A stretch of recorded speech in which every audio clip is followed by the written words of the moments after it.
Dua paparan yang kami sediakan di dalam episod ini rasanya sudah cukup untuk memberi gambaran kepada kita semua tentang keseronokan melancong ke Guangzhou. Apa kata, di dalam segmen terakhir ini, kita dengar sendiri komen daripada yang terlibat. Saksikan.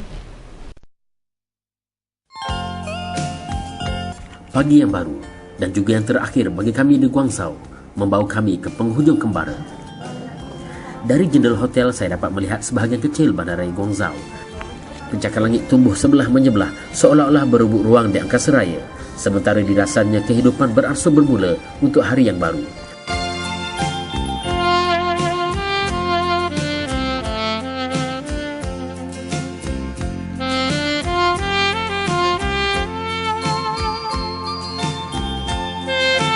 Sedikit demi sedikit, warga bandaraya menampakkan diri dan bergerak ke destinasi masing-masing.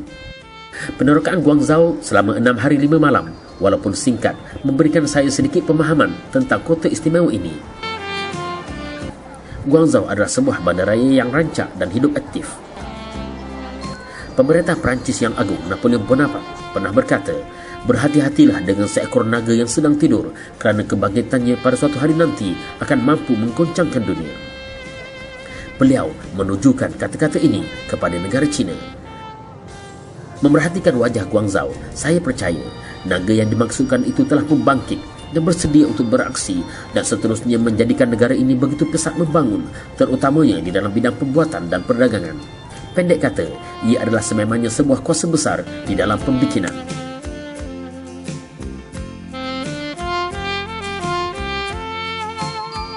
Tujuan Guangzhou menjadi destinasi pilihan kerana kita melihat Islam telah sampai ke sini semenjak zaman Sa'ad Abi Waqqas lagi. Dan hari ini Guangzhou menjadi semakin maju, terkenal di seluruh Asia. Apakah kita dapat menjadikan kegemilangan Melaka sehebat Guangzhou pada hari ini? Dan secara keseluruhannya, objektif Kembara Guangzhou 2013 mencapai matlamat. Jadi kita mengharapkan program ini menjadi tradisi SMK Seksyen 9 pada tahun-tahun yang akan datang. Antara tarikan Guangzhou seperti mana masyarakat Malaysia amnya mengetahui, Guangzhou ni adalah pusat pemborong bagi mereka yang ingin berkecimpung ke alam usahawan. Samping itu kita juga dapat melihat sejarah peninggalan Islam seperti di Syabi Mosque di mana Sa'ad Abi Waqqas dimakamkan di situ dan para sahabat, dan juga kita juga dapat melihat budaya Islam di China khususnya, bagaimana masyarakat setempat mengamalkan Islam. Mereka ni adalah golongan minoriti tetapi mengekalkan budaya dan kejituan Islam itu sepenuhnya. Sebab itulah kita bawa pelancong ke Guangzhou ini, selain daripada membeli belah, meneroka sejarah Islam, mereka juga dapat melihat keunikan bagaimana amalan seharian masyarakat Islam di Guangzhou. Keistimewaan untuk travel dengan tabung haji ini, kita pastikan dua perkara, iaitu kemudahan solat dan juga makanan halal disediakan di semua destinasi dunia. Tidak kira sama ada negara itu adalah negara Islam atau negara bukan Islam, kita sediakan makanan seberapa mungkin untuk memenuhi cita rasa masyarakat Malaysia. Samping itu, kita juga pastikan semua pelancong kita mengikuti syariah compliance, ya. Maksudnya tempat-tempat sembahyang, tempat-tempat solat, kemudahan solat itu sentiasa ada. Selain daripada kita mengenali budaya masyarakat setempat dan juga kesan-kesan sejarah, khususnya peninggalan sejarah Islam. Okey, rasanya tidak lengkap produksi ini kalau kita tidak mendengar sedikit komen daripada pengetua SMK Seksyen 9, Tuan Haji Abdul Hakim bin Samuri yang ada bersama saya ketika ini. Dan untuk soalan pertama, kenapakah Tuan Haji memilih untuk menyertai program ini? Terlebih dulu, Assalamualaikum warahmatullahi wabarakatuh. Salam sejahtera semua. Alhamdulillah, kita sudah sampai ke hari yang terakhir setelah 6 hari 5 malam di bumi Guangzhou ini. Jadi seperti yang ditanya oleh Cikgu saya tadi, mengapa saya turut serta dalam Kembara Guangzhou ini. Yang pertama, saya melihat Guangzhou ini yang dahulu ni lebih dikenal sebagai Canton adalah satu bandar yang istimewa, di mana Canton adalah satu daripada tempat terawal kedatangan Islam di bumi Cina, yang saya difahamkan Sa'ad Ibni Waqqas, iaitu sahabat Rasulullah sallallahu alaihi wasallam yang telah diutuskan untuk ke bumi Cina untuk menyebarkan Islam dan datang ke sini, dan makamnya juga ada di sini. Alhamdulillah, kami guru-guru dan juga para pelajar berkesempatan untuk melihat makam Sa'ad bin Abi Waqqas serta masjid yang dibina di sini, serta perkuburan rakan-rakan Sa'ad Ibn Waqqas yang menunjukkan bahawa Islam telah hadir ke bumi Cina ini sekian lama dahulu. Dan sebenarnya apa yang kita dapati daripada bumi Guangzhou ataupun Canton ini sangat banyak, kerana kita juga didedahkan dengan tamadun awal Cina yang lebih dikenali sebagai tamadun Wanho, tamadun lembah Wanho. Yang kita lihat Guangzhou ataupun Canton ini adalah sebahagian daripadanya, walaupun dari segi period masa itu agak ke bawah sedikit. Dan kita lihat misalnya dalam lawatan kita ke kedua-dua tempat yang bersejarah, iaitu di Museum Guangdong dan juga di tempat perkuburan Maharaja Nanyang yang kedua, kita dapat melihat kesan-kesan sejarah peradaban Cina yang telah berusia begitu lama, 4,500 tahun yang lampau. Jadi ini adalah satu yang baik pendedahan yang kita berikan kepada para pelajar tentang tamadun dunia, tamadun manusia umumnya, dan juga perkembangan Islam di sini. Dan selain daripada itu, bagi saya kita telah diberikan satu penjelasan taklimat oleh kita punya tour guide Mr. Cheng tentang perkara-perkara yang berlaku pada zaman kontemporari ini, dan tentang sistem pemerintahan di China, masyarakat di China, kebudayaan orang-orang Cina di bumi Guangzhou ini. Dan daripada pemerhatian saya, apa yang saya lihat di sini, masyarakat Guangzhou di sini dalam kehidupan seharian begitu sibuk dengan kerja seharian, dan apa yang saya lihat, apa yang saya tertarik, tidak ada mereka golongan belia yang sekadar melepak berpeleseran di mana-mana tempat, memerhatikan saja kehadiran orang asing ataupun aktiviti ekonomi yang sedang berjalan, tetapi semuanya terlibat sama. Itu yang saya lihat. Kemudian apa yang saya dapat di sini juga ialah tentang menjadi satu budaya berniaga dalam kalangan orang-orang Guangzhou ni. Kalau kita lihat daripada sekecil-kecilnya jenis perniagaan sehinggalah sebesar-besar jenis perniagaan, di mana saja kita melihat di misalnya di kaki lima, ya, walaupun barang yang dijual itu tidaklah sebegitu banyak dan tidaklah sebegitu penting, tetapi mereka masih lagi cuba untuk berniaga untuk mendapatkan nafkah, ya. Dan kemudian saya lihat apa yang positif di sini, mereka sangat berdisiplin di jalan raya, walaupun nampak jalan bersiang-siur dan saya sendiri agak kelam kabut melihat keadaan ini, tetapi secara keseluruhannya kita cuma melihat ada satu kes atau dua kes saja, ya. Dan sistem jalan raya yang pesat oleh kerana Guangzhou ini sebenarnya adalah bandar yang ketiga terbesar di China. Dan selain itu saya melihat sistem pengangkutan awam yang cekap di sini. Mereka bukan saja menggunakan bas-bas yang biasa seperti yang kita lihat di negara kita, tapi juga mereka menggunakan bas elektrik, di mana kuasa elektrik yang menjana bas itu ada di atas bas itu, yang wayarnya disambungkan dengan kabel pada antena bas itu. Ini satu perkembangan yang baik. Begitu juga saya lihat di sini motosikal saya tak nampak tidak dibenarkan untuk beroperasi di bandar Guangzhou ni. Yang ada motosikal beroda 3 elektrik dengan tujuan untuk pengangkutan membawa barang-barang untuk tujuan perniagaan.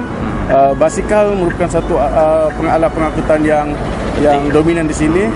Basikal yang menggunakan kuasa elektrik, ya.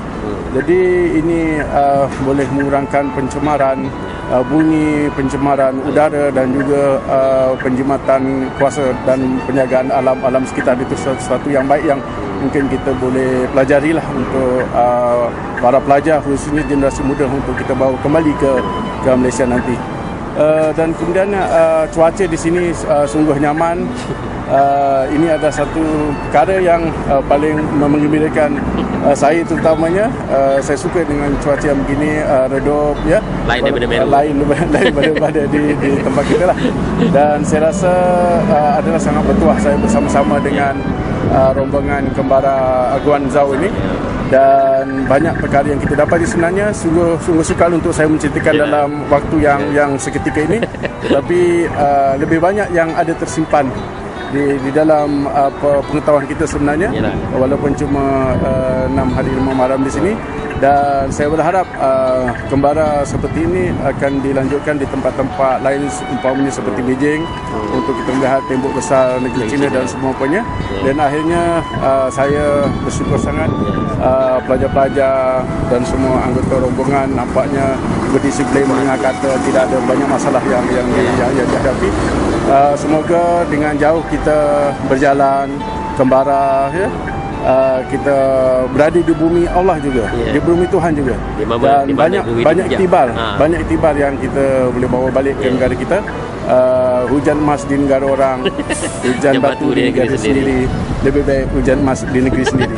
Sekian, wabillahi taufiq wal hidayah. Assalamualaikum warahmatullahi wabarakatuh. Waalaikumsalam warahmatullahi wabarakatuh. Itu dia komentar daripada Tuan Haji Abdul Hakim yang bersama-sama kita selama 6 hari ini.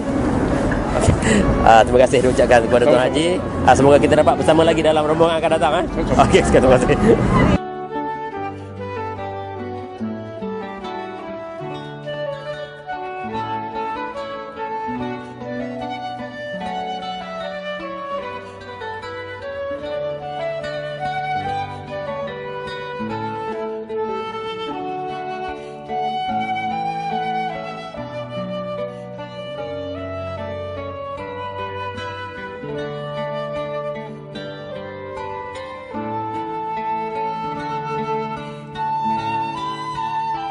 Hi, I'm Azrai. So from my trip to Guangzhou, I've experienced a lot of things. So over here, I also managed to learn the culture, the Chinese culture over here, how they live, their way of life. So from there, I realized how lucky we are to be Malaysians. Yeah. In what way we are lucky? We have a much easier way of life. Over here, they have a communist country. It's hard to get a house, hard to go here and there. In Malaysia, we are very free compared to China. Pengalaman saya masa kat Guangzhou, di mana saya dapat belajar macam mana kedatangan Islam di negara Guangzhou. Bukan saja negara China. Gurau je, aduh. Okey. Di negara China, di mana tak semestinya daripada situ kita ambil belajar daripada sejarah komfor ada kedatangan China ke Taman Malaysia. Dan bukan saja dapat belajar sejarah kedatangan Islam kat China, tapi juga dapat belajar sejarah raja-raja mereka di tamadun-tamadun sebelum ni. Paling best dekat ni dekat yang Sun Yat-sen punya tempat lah, Memorial Park dia. Sejuk kan. Lepas tu boleh tahu dia punya sejarah. Macam mana dia boleh dia Presiden China yang pada mulanya dia seorang doktor. Tapi dia tak suka jadi doktor. Dia nak masuk campur dalam revolusi pembangunan China. Jadi dia declare diri dia declare dia sebagai presiden yang pertama. Okay. Saya menyertai program ini kerana saya ingin mendalami dan mempelajari bagaimana kedatangan Islam ke negara China. Saya pula datang ke negara ini kerana first nak mempelajari cultural diorang, cara hidup diorang, dan shopping dan melancong itu je. I decided to join this program because it's China. I've read so much about China on the TV, the History Channel, on the internet. So I really wanted to see compare what I've seen and what it will be like to actually be on their soil compared to what's seen on the screen on the TV. So then I make comparison and I see if it's true or not. kena datang sini sebab sebab ni saya nak belajar history China. Macam mana raja diorang kan dah ribu-ribu tahun kat sini. Lepas tu saya nak belajar pasal culture diorang, pasal saya nak melancong juga.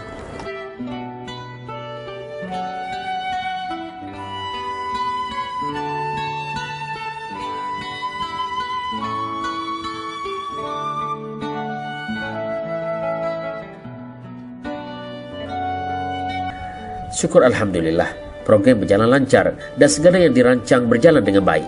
Tanggal 6 Disember pukul 3.30 petang, kami bertolak ke tanah air, meninggalkan Guangzhou dan membawa pulang 1001 kenangan.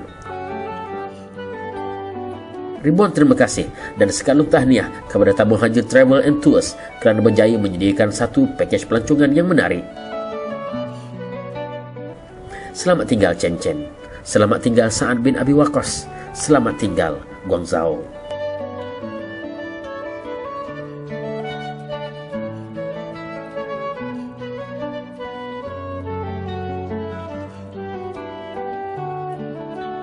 Mungkin Guangzhou akan menjadi destinasi percutian anda selepas ini. Diharap paparan yang kami sediakan mampu memberi manfaat dan pengetahuan yang berguna kepada kita semua. Sekian, saya Nabila Khalidah binti Muhammad Khalid. Terima kasih. Sia-sia.